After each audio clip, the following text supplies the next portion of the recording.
Oh, it recorded on its own. That's interesting. So Clive Barker, ABARAT. We left off at the beginning of chapter 2, and that is entitled, What Henry Murkett Left Behind.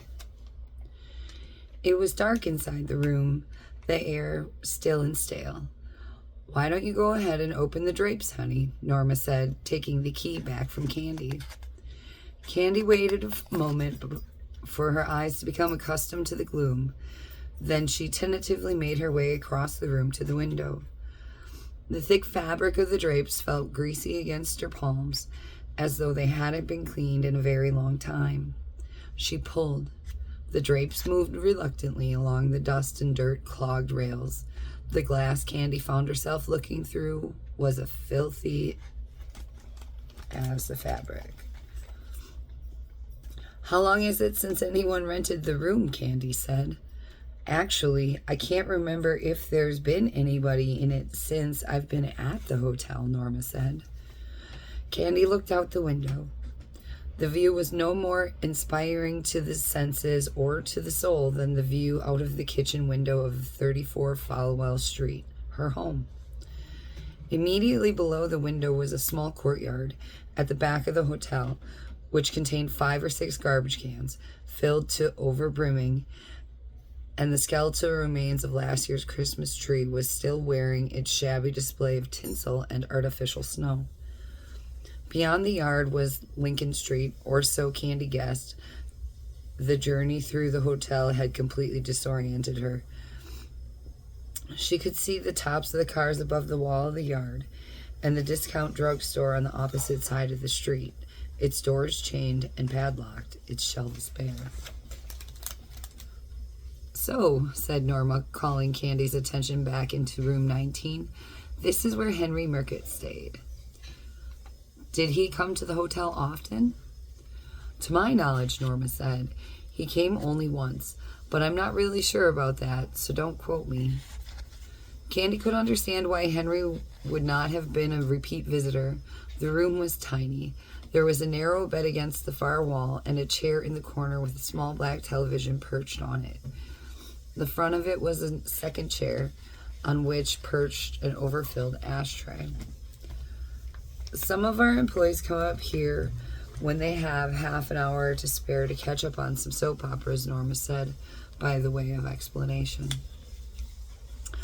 So they don't believe the room's haunted? Put it this way, honey, Norma said. Whatever they believe, it doesn't put them off coming up here. What's through there? Candy said, pointing to the door. Look for yourself, Norma said. Candy opened the door and stepped into the minuscule bathroom that had not been cleaned in a very long time. In the mirror above the filthy sink, she met her own reflection. Her eyes looked almost black in the murk of this little cell, and her dark hair needed a cut. But she liked her own face, even in such an unpromising light. She had her mother's smile, open and easy, and her father's frown, the deep, troubled frown that Bill Quackenbush wore in his beer dreams. And of course, her odd eyes, the left dark brown and the right blue, though the mirror reversed them.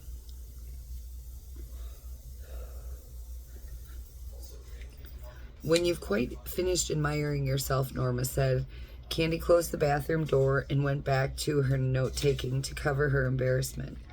There is no wallpaper on the walls of room 19, she wrote, just plaster painted a dirty white. One of the 4 walls had a curious abstract pattern on it, which was faintly pink. All in all, she could not have imagined a grimier or more uncomfortable place. So what can you tell me about Henry Murkett? She said. Norma. Not that much, the woman replied. His grandfather was the founding father of the town. In fact, we're all of us here because Wallace Murkett decided he had enough of life on the trail. The story goes that his horse upped and died on him in the middle of the night. So they had no choice but to settle down here in the middle of nowhere. Candy smiled.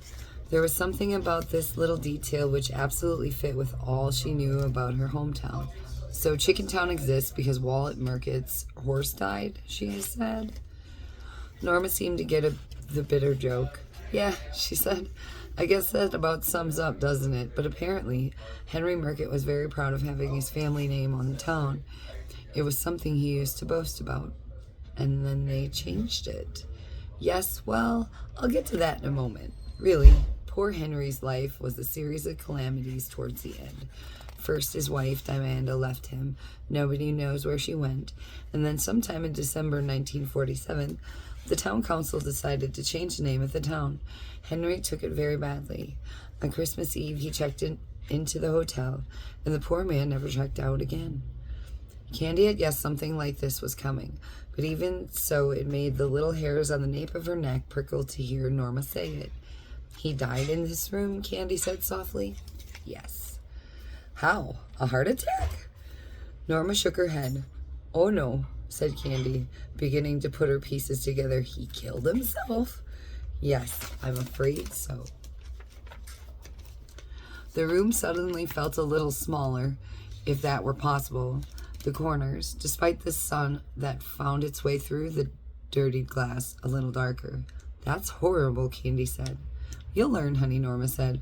Love can be the best thing in life, and it can be the worst, the absolute worst. Candy kept her silence. For the first time, she saw how sad Norma's face had become in the years since they'd last met, how the corners of her mouth were drawn down and her brow deeply etched with lines. But it wasn't just love that broke Henry Murkett's heart, Norma said. It was the fact that they changed the name of the town, Candy said. Yes, that's right.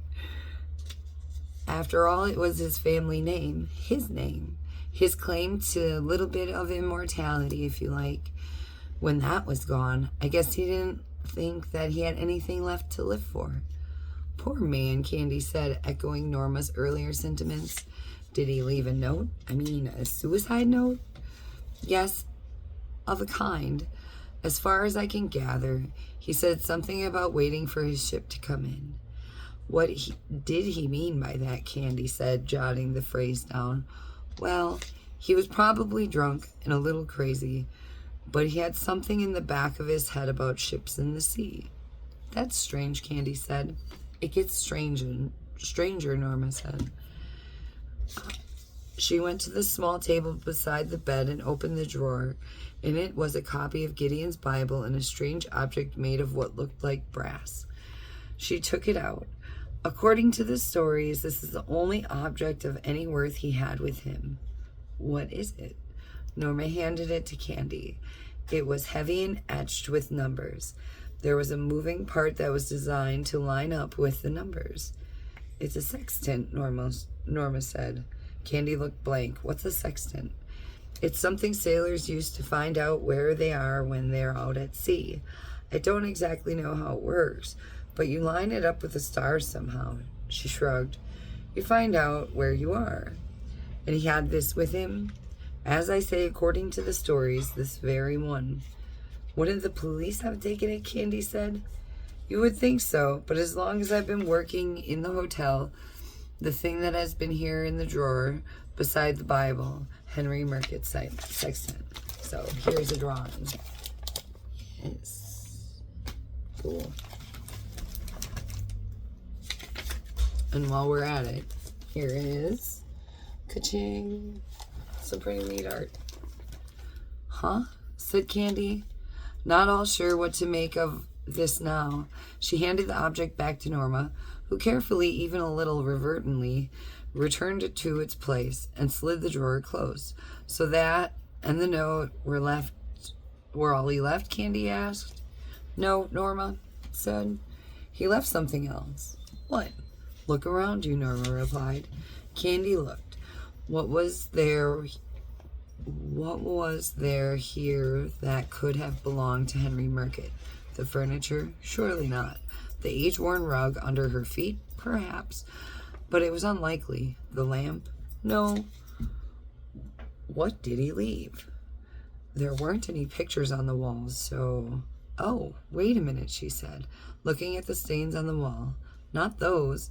Norma just looked at her, raising perfectly plucked eyebrows. Those? Candy said. No matter how many coats of paint the workmen put on that wall, the stain shows through. Candy went closer to the wall, examining the marks. A part of her, the part that her morbid grandmother could take credit for, wanted to ask Norma the obvious question. How had the stains got up there? Had he shot himself or used a razor? But there was another part preferred not to know. Horrible, she said. That's what happens when people realize their lives aren't what they dreamed they'd be, Norma said. They glanced at their watch. Oh, Lord, look at the time. I've got to get going. That's the story of Henry Murkett. What a sad man, Candy said. Well, I guess all of us are waiting for our ships to come in. One way or another, Norma said, going to the door and letting Candy out into the gloomy landing. Some of us still live in hope, she said, with a half-hearted smile. But you have to, don't you? And with that, she closed the door on the room where Henry Murkett had breathed his last. And that is chapter 2. Whoop, whoop.